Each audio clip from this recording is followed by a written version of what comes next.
ሰላም ጤና ይስጥልኝ ውድ የጀሚሾ ቤተሰቦች እንኳን ለአባቶች ቀን በሰላም አደረሳችሁ።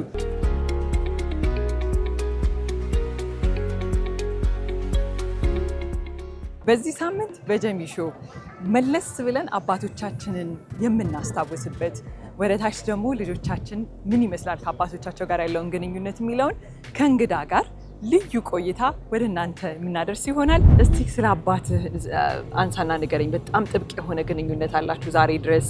እኔ አባት የሆንኩት ልሻለሁ ከመጀመሪያው አባቴን ስላየሁት ነውና አባትነትን የተማርኩት ከልጅነቴ ነው። አባትነትን እናትነትን ብዬ የምለው ስንወልድ አይደለም መጀመር ያለበት። መሆን እፈልጋለሁ ስንል ሆነን መዘጋጀት አለብን።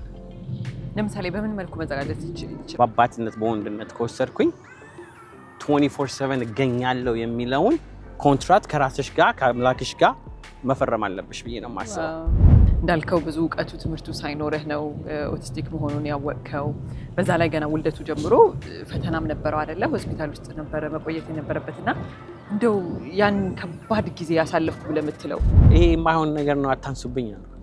ከዛ ዞር ብዬ ደግሞ የተጣላሁት እንደዚህ ሆኜ ለምን ታደርጋለህ ልጅ ጠየቅኩህ እንጂ ምናምን በቃ you just go through emotional ነገር ውስጥ በጣም ትገባሁኝ ማለት ነው። በጀሚሾ ጠብቁን። እስከዛው ድረስ ቻናላችንን ላይክ፣ ሼር፣ ሰብስክራይብ እያደረጋችሁ እንድታበረቱን አስታውሳችኋለሁ። መልካም ጊዜ።